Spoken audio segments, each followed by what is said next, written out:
하고 좌우로 인사합시다. 예수님의 이름으로 사랑하고 축복합니다.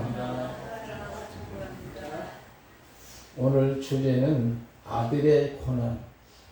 결론부터 말씀을 드리면은 예수님의 고난이 무엇인가? 예수님의 고난, 권력 또는 권세가 뭔가?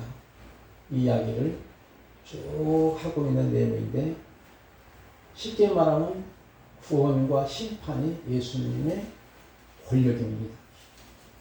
구원받는 것도 어떤 면에서 내 마음대로 되는 것이 아니고 에베소 2장 8절 말씀처럼 전적인 하나님의 선물로 오는 거예요. 하나님 선물을 주셔야만 구원받게 되고, 구원받지 못하면 자연스럽게 심판의 대상이 되는 것이죠.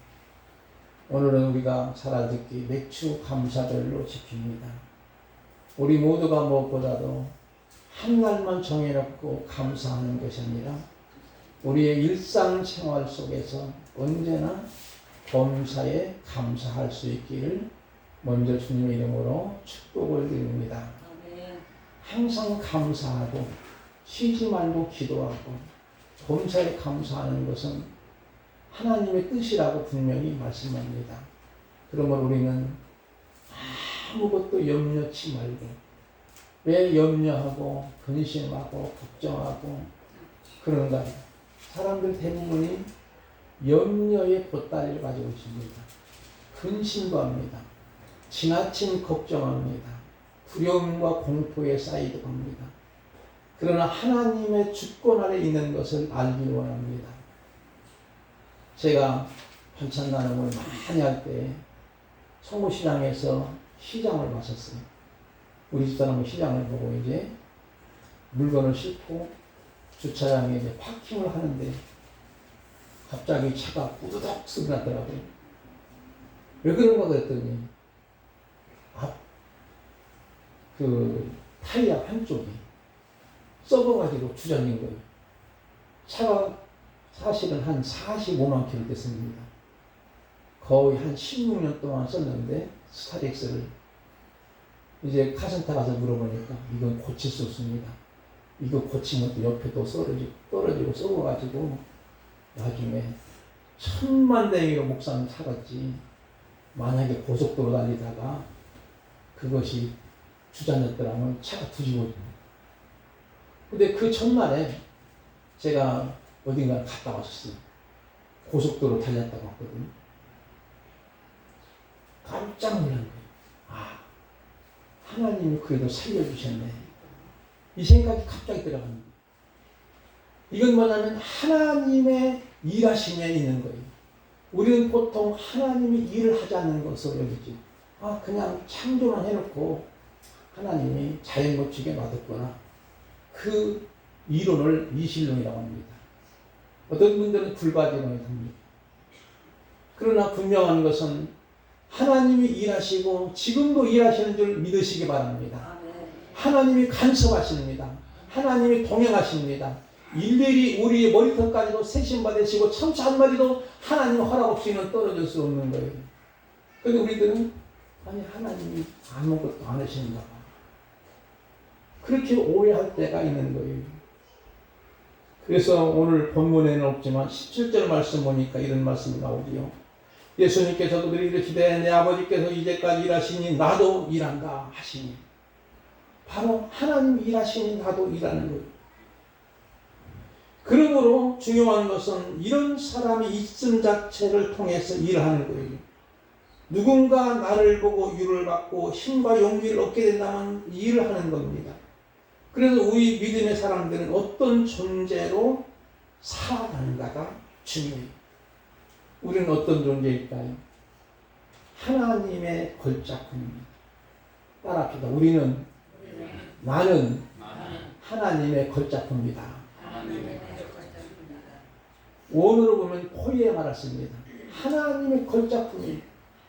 하나님 우리를 그냥 공장에서 만든 그런 것이 아니고 일일이 비벼서 생명을 불어넣으시고 생기를 불어넣고 생명이 되도록 하나님의 걸작품으로 만드시고 하나님이 간섭하시는 줄 믿습니다. 그거예요. 그러므로 오늘 우리는 이 말씀을 토대로 해서 19절 말씀을 한번 보겠습니다. 여러분 19절 말씀 우리 김영식 목사님 읽어주실까요?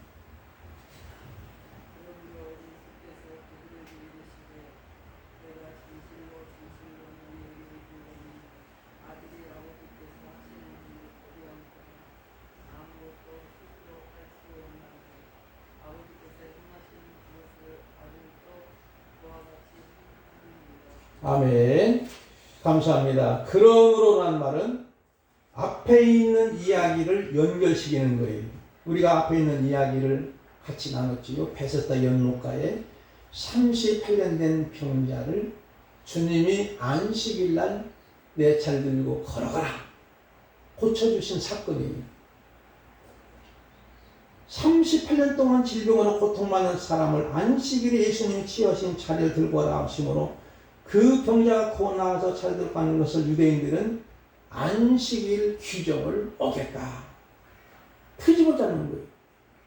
그리고 나서 예수님을 박해하기 시작합니다. 그때 예수님은 17절 말씀처럼 내 아버지께서 일하시니 나로 일한다 하시니 이제는 예수님을 죽이려고 합니다.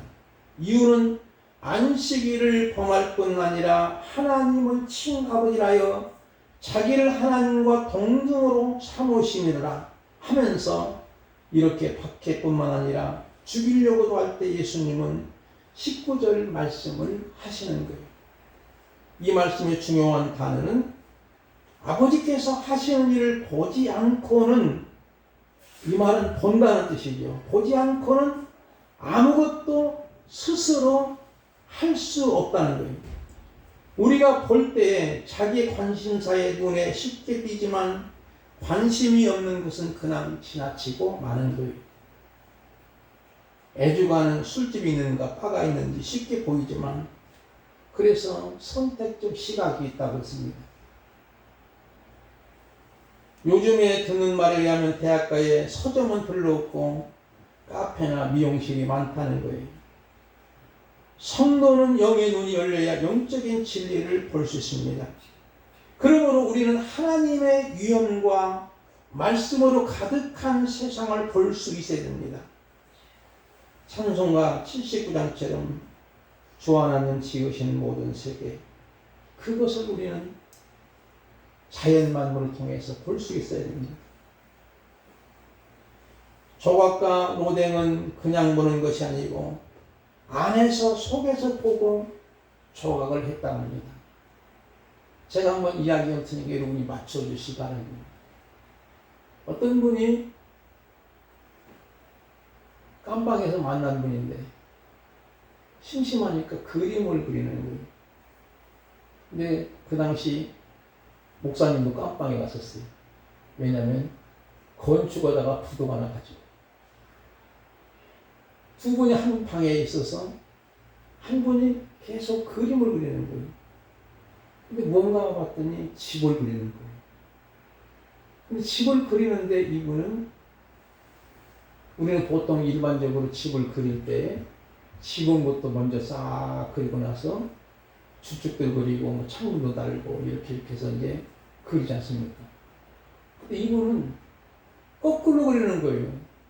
주축들을 먼저 딱 그려놓고 거기다가 기둥을 딱 세워놓고 또 지축들을 기둥을 세워놓고 석가래를 그려놓고 나중에는 이제 지붕을 씌우고 지붕을 씌운 다음에 창문도 그려놓고, 일반적으로 생각하면 아니 대부분 지붕부터 그려놓고 나중에 뭐 이렇게 창문도 달고 그러는데 이분은 일반적인 생각을 뛰어넘는 거꾸로 그림을 그리는 거예요. 그래서 궁금해가지고 깜빵 동료인 목사님이 여보시오, 당신의 옛날 직업이 뭐요? 뭘까요 직업이? 그 사람 누가 잘 맞췄어요? 건축가예요. 집을 짓는 사람이에요. 그래서 집을 지을 때는 여러분이 지붕부터 집을 지을까요? 주택들부터 기초부터 놓는 거죠. 그러니까 이분이 건축가, 집을 짓는 사람이라는 거예요. 쉽게 말하면 우리도 그 사람을 알려면, 그 사람의 속을 알려면 사랑하게 되면 그 사람의 속마음을 알게 되는 줄 믿습니다. 따라서 우리가 하나님을 사랑하면 하나님의 속마음을 알아가게 됩니다. 하나님을 사랑하지도 않고 사용하려고 하고 이용하려고 하고 그리고 나서 하나님의 마음을 알 수는 없는 거예요. 사랑하면 표정만 보아도 사랑한 자의 속을 알게 됩니다. 우리가 하나님을 사랑으로 보게 되면 하나님이 우리를 얼마나 엄청나게 사랑하시는 것을 보게 되지요. 바다를 먹물로 삼고 하늘을 두루마리 삼아도 하나님의 사랑은 다 기록할 수 없는 거예요. 그 사랑을 알아가는 그 어마어마한 사랑, 엄청난 사랑, 하나밖에 없는 독생자 예수 그리스도를 이 땅에 보내주시고 우리를 대신하여 전부를 들으신 하나님의 사랑을 우리는 알아가는 거예요. 사랑할 때만이 가능합니다. 부부의 관계도 사랑할 때만이 그 속을 알아가는 거예요. 로마서 8장 31절에 보니까 그런 이 일에 대해 우리가 무슨 말하리요? 만일 하나님이 우리를 위하시면 누가 우리를 배작하리요? 자기 아들을 아끼지 아니하시고 우리 모든 사람을 위하여 내주시니가 어찌 그 아들과 함께 모든 걸 우리에게 주시지 아니하겠느냐? 그 아들을 아끼지 않는 거예요. 우리를 사랑하기 때문에 우리가 하나님을 사랑하면 아끼지 않고 주시는 그 하나님의 놀라운 사랑, 어마어마한 사랑, 그 십자가에 내놓는 사랑, 여러분 생각해 보십시오. 여기에 독생자라는 말은 하나밖에 없는 아들이라는 뜻이 아니고 독특한 아들이, 그것을 이미 구약성경에서 보여주시기 위해서 아브라함을 통해서 독자 이삭을 모리아산에 바치라고 했는데, 아브라함의 마음속에나 하나님의 마음을 어느 정도 짐작케 하기 위해서 견본으로 이미 구약성경에서 예고를 하는 거예요. 그리고 신약에 와서는 예수님을 이 땅에 보내주시고 우리의 억만 가지 죄를 담당하시고 대신하여 십자가에 내놓으신 것은 하나님의 전부를 내놓으신 줄 믿습니다. 본다 하면 하나님의 마음을 또는 하나님의 마음과 하나님의 눈으로 세상을 바라보는 것이며, 예수님은 예수님의 눈으로 이웃을 보는 것이지요. 우리가 생명의 주인이신 하나님을 보아야만 생명을 살릴 수 있습니다. 그리고 이웃에 대한 하나님의 관심을 알게 되지요. 외롭고 소외된 이웃의 친구가 되어주신 주님을 바라보게 됩니다. 믿음은 하나님의 꿈을 나의 꿈으로 알고 그 꿈을 이루기 위해서 우리는 최선을 또는 최고를 다하는 삶을 살게 되는 것이죠. 생명을 살리는 최선을 다하는 것이 아니라 최고를 다해야 됩니다. 20절부터 21절까지 우리 전추자 목사님 오늘 읽어주실까요? 아버지께서 아들을 사랑하사 자기가 행하시는 것을 다 아들에게 보이시고 또 그보다 더 큰 일을 보이사 너희를 놀랍게 여기게 하시니라. 아버지께서 죽은 자들을 일으켜 살리심같이 아들도 자기가 원하는 자들을 살리느니라. 아멘. 감사합니다. 아버지께서 아들을 사랑하사 자기 행하시는 것을 다 아들에게 보이신 거예요. 그리고 더 나아가서 그보다 더 큰 일을 보이시고, 본다고 하는 것은 아신다는 거예요. 알게 하신다는 거예요. 여기서 큰 일을 보이시고 너희로 놀랍게 여기게 하는 것은, 이 큰 일이 뭐냐면 21절이 답이 나오죠. 아버지께서 죽은 자들을 일으켜 살리신같이 아들도 자기가 원하는 자들을 살리시느니라. 바로 생명을 살리는 일이 더 큰 일입니다. 이보다 큰 일이 어디가 있겠습니까? 여기에 죽은 자는 생물학적인 죽음을 의미하지 않고 죄로 인해 이미 영적으로 죽은 자들입니다. 주님은 살리는 일을 하시니 38년 된 병자도 살리셔 주셨지요. 생명에 살리는 일보다 큰 일은 없는 거지요. 우리가 너무나 잘 아는 대로 요한복음 10장 10절, 이 요한복음 10장 10절을 저는 곰곰이 생각해 보니까 우리 눈으로 비교되더라고요. 여러분 10장 10절이니까 눈썹 있고 우리가 눈 아니잖아요. 그러면 10이잖아요. 쉽게 알듣기. 도덕이 오는 것은 도둑질하고 죽이고 그러지만 우리 주님 오신 것은 생명을 얻게 하고 더 풍성히 얻게 하는 것이라 하는 말씀이죠. 이보다 더 큰 일이 어디가 있겠습니까? 세상에 많은 정치꾼들은 어떤 면에서 도둑이나 마찬가지. 국민의 민심을 도둑질하든지 돈을 준다 해서 표를 도둑질한다든지 다 여러분이 믿지 못하는 도둑이잖아요. 놈까지 붙이면 심하지만 그렇지만 우리 주님은 그게 아니에요. 주님 오신 것은 바로 생명을 주고 더 풍성히 얻게 하기 위해서 주님이 이 땅에 오시고 그러므로 내가 온 것은 섬김을 받으는 것이 아닌 도리어 섬기라고 많은 사람의 대성물로 주렴이라고 말씀하고 계십니다. 22절부터 23절과 27절 세 구절 말씀을 우리 차현승 원사 읽어주시기 바랍니다. 아버지께서 아무도 심판하지 아니하시고 심판을 다 아들에게 맡기셨으니 이는 모든 사람으로 아버지를 공경하는 것 같이 아들을 공경하게 하려 하심이라. 아들을 공경하지 아니하는 자는 그를 보내신 아버지도 공경하지 아니하시느니라. 쭉 내려가서 27절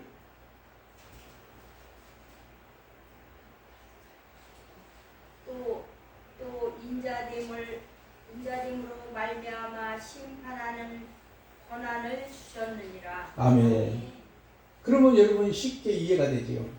첫 번째는 하나님이 우리 예수님께 권한을 주셨는데 죽음에서 생명으로 옮겼다는 말은 바로 생명을 살리는 구원의 역사를 주신 거고, 그 다음에는 독생자를 믿지 않는 자는 이미 심판받을 거기에 심판의 권한을 아들에게 맡겼다는 거죠. 그래서 아들을 공경하지 않는 것은 아버지를 공경하지 않는 것은 결국은 심판의 대상이 되는 겁니다.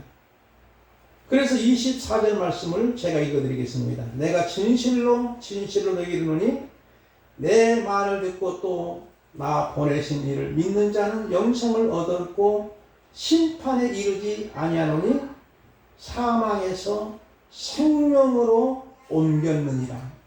여기에 생명으로 옮겼다고 하는 것은 무슨 뜻이냐면요, 시제가 명사가 아니고 미래 완료형입니다. 명사로 끝나면 한 번 하는 것으로 끝나지만 미래 완료형은 무슨 뜻이냐면 계속적으로 생명의 역사가 반드시 일어나고 또 일어날 것이고 그런 의미. 그러니까 진행형입니다. 미래 완료형. 명사가 아니에요. 아까 말씀드린 것처럼 도덕경은 도질하고 죽이고 멸망시키고 그러지만 내가 온 것은 양으로 생명을 얻게 하고 풍성히 얻게 하려는 것이라. 이 말씀도 역시 계속적으로 생명의 역사가 일어나는 것을 말씀하고 있는 거예요.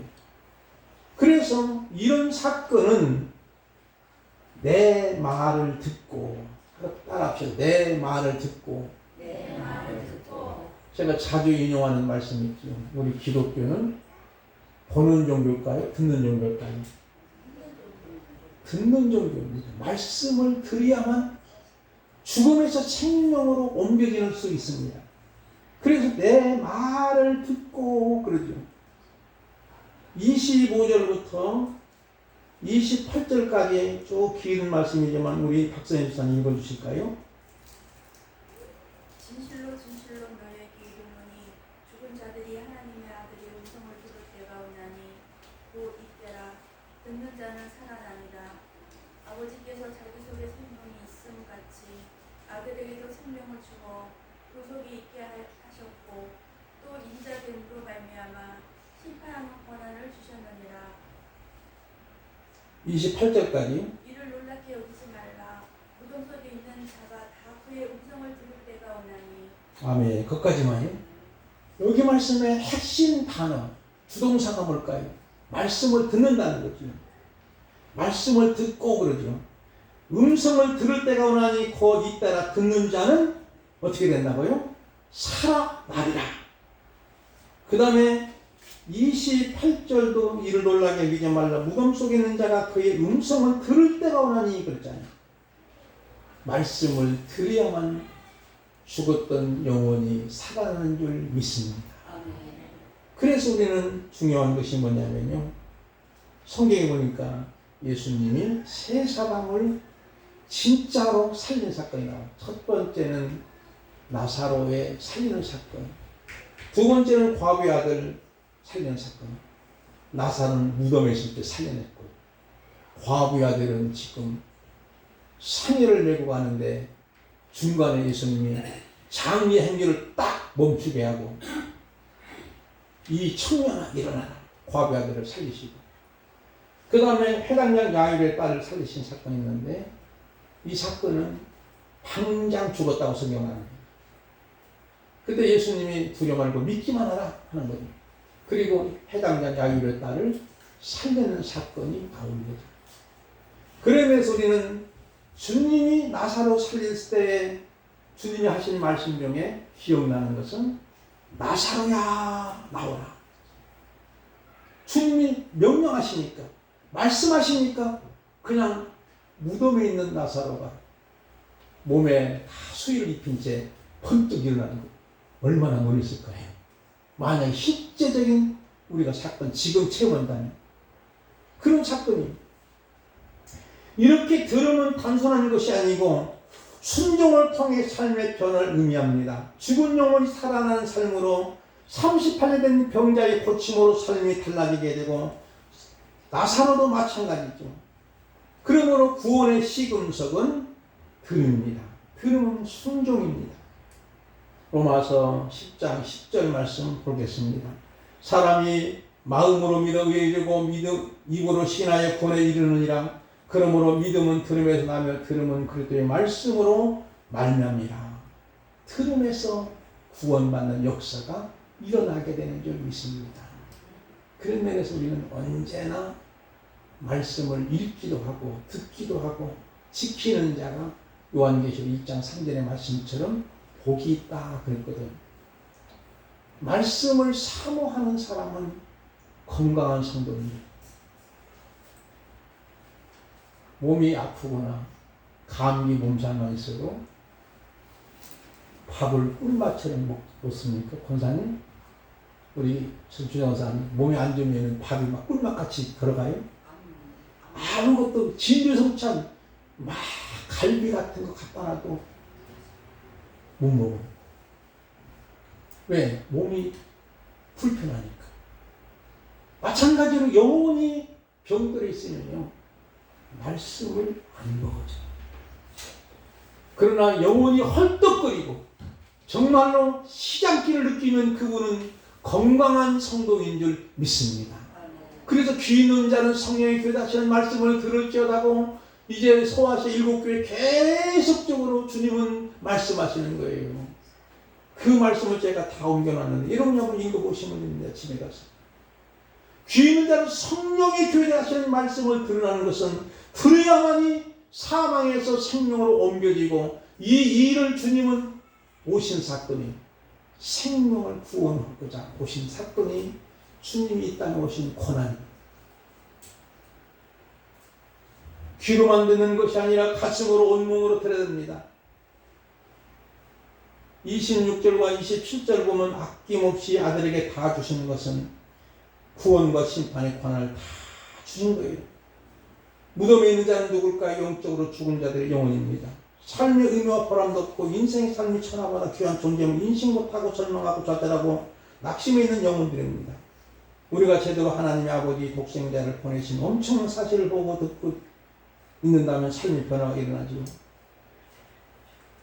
우리가 은혜를 받았다면 삶에 적용되지 않으면 안 됩니다. 말씀 육화되어야 됩니다. 말씀을 재미로 즐거운 한 시간으로 듣고 만다면 종교인만 되는 거지. 바라보면 중요합니다. 정말로 본다는 것은 그 사람의 속을 보는 것인데 사랑하며 그 사람의 인상도 보아도 말투만 보아도 걸음걸이만 보아도 그 사람의 속마음을 알게 됩니다. 29절 말씀을 한번 우리 다 같이 보겠습니다. 다 같이 시작. 선한 일을 행한 자는 생명의 부활로 악한 일을 행한 자는 심판의 부활로 나오리라. 바로 이 말씀이 가장 어떻게 보면 결론적인 말씀이라고 볼 수 있는 것이죠.